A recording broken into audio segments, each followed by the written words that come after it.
नमस्कार, मैं हूं करमवीर और आप देख रहे हैं फॉलोअप। विनेश फोगाट की अपील के मामले को लेकर एक अपडेट आया है जिसमें बताया गया है कि इस पर कब तक फैसला आ सकता है। विनेश फोगाट ने पेरिस ओलंपिक 2024 में डिस्क्वालिफिकेशन के मामले पर अपील की थी। उनके मामले को लेकर court of arbitration for sports यानी CAS ने अहम अपडेट दिया है। CAS ने अपनी आधिकारिक वेबसाइट के जरिए बताया है कि विनेश के मामले को लेकर ओलंपिक खत्म होने से पहले फैसला आ जाएगा। इस मामले को लेकर शुक्रवार को सुनवाई हुई, लेकिन फैसले के लिए इंतजार करना पड़ सकता है। CAS ने अपनी वेबसाइट पर लिखा है कि इस मामले पर शुक्रवार को सुनवाई हो रही है और ओलंपिक गेम्स खत्म होने से पहले फैसला आने की उम्मीद है। यह ऐसा मामला है इस पर 1 घंटे के अंदर फैसला नहीं लिया जा सकता है। उन्होंने यानी कि विनेश फोगाट इस मामले पर त्वरित फैसले का निवेदन भी नहीं किया है, लेकिन फिर भी काफ़ी तेज़ी से प्रक्रिया आगे बढ़ेगी। विनेश ने अपना क्वार्टर फाइनल और सेमीफाइनल मैच चूंकि जीत लिया था, उन्होंने सेमीफाइनल में क्यूबा की रेसलर युसलेनिस गुजमैन को 5-0 से हराया था। विनेश ने यूक्रेन की ओक्साना लिवाच को 7-5 से मात दी थी।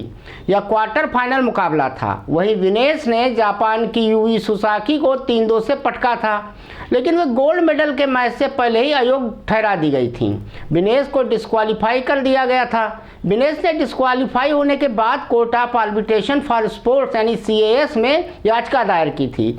विनेश का वजन नियम से ज़्यादा पाया गया था। उन पर 100 ग्राम वजन भारी पड़ गया था। विनेश ने वजन कम करने के लिए हर संभव कोशिश भी की।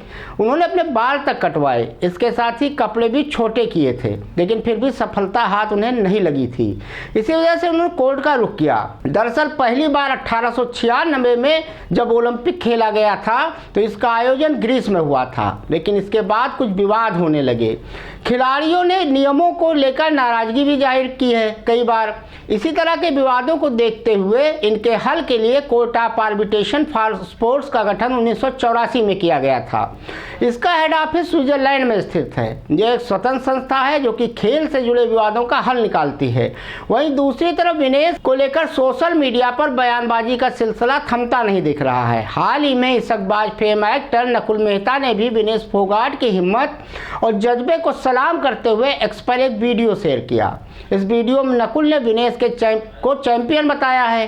नकुल मेहता ने कहा कि विनेश, अगर तुम्हें लड़ता ना देखा होता जंतर मंतर के मैदानों से लेकर पेरिस के अखाड़ों तक, तो शायद कभी ना जान पाते कि ये सोने और चांदी के दमके कितने बेईमान हैं। इनमें वो चमक कहाँ जो तेरे जज्बे में थी। आगे एक्टर ने कहा, तुम्हारी कुश्ती की बात तो खैर क्या ही करें, उसकी दहक तो उसकी आंखों में थी। उस फर्श पर पड़ी उस गांव की छोरी से पूछो, वो सब बता देगी। बकवास है वो सारी फिल्म लाइनें जो कहती हैं कि सिल्वर लाएगी तो फूलती जाएगी और गोल्ड लाएगी तो मिसाल बन जाएगी। तो बिना गोल्ड और सिल्वर के मिसाल है।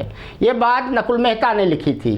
उन्होंने आगे भी लिखा था कि तूने हमें सिखाया है कि सपने कभी उसूलों से बढ़कर नहीं होते। इसी के साथ आगे विनेश के लिए एक्टर ने लिखा था कि हार जीत चलती रहेगी, लेकिन हमारा असली सोना तो तुम हो। ओलंपिक की सीट पर भले ही तुम्हारा नाम दर्ज ना हुआ हो, आने वाली पीढ़ियां तुम्हें याद रखेंगी। आपको ये भी बता दें कि नकुल मेहता के अलावा भी टीवी से लेकर बॉलीवुड तक के कई सेलिब्रिटी विनेश का मनोबल बढ़ाते नजर आए हैं। अलग अलग भार वर्गों में विनेश की यात्रा पहलवानों के सामने आने वाली चुनौतियों को उजागर करती है। उन्होंने 22 साल की उम्र में 2016 रियो ओलंपिक में 48 किलोग्राम वर्ग में भाग लिया था। जैसे जैसे वो बड़ी होती गई, उस वजन को बनाए रखना उनके लिए काफ़ी मुश्किल होता गया। टोक्यो ओलंपिक तक वो 53 किलोग्राम वर्ग में आ गई थी। 53 किलोग्राम वर्ग में भी विनेश को वजन घटाने में काफ़ी दिक्कतों का सामना करना पड़ा था, जिसके कारण उनकी रिकवरी खराब रही और उन्हें लगातार चोटें लगी। अब जबकि वह संयुक्त रजत पदक के लिए अपनी अपील पर अधिकारियों के फैसले का इंतजार कर रही हैं, तो उनके संन्यास के ऐलान से भारतीय खेल जगत और गरीब हो गया है। देश के जाने माने वकील हरीश साल्वे शुक्रवार को पेरिस ओलंपिक से पहलवान विनेश फोगाट की पैरवी कर रहे हैं। साल्वे ने इसकी पुष्टि करते हुए बताया कि उन्हें खेल पंचायत में फोगाट का प्रतिनिधित्व करने के लिए IOA द्वारा नियुक्त किया गया है। धन्यवाद।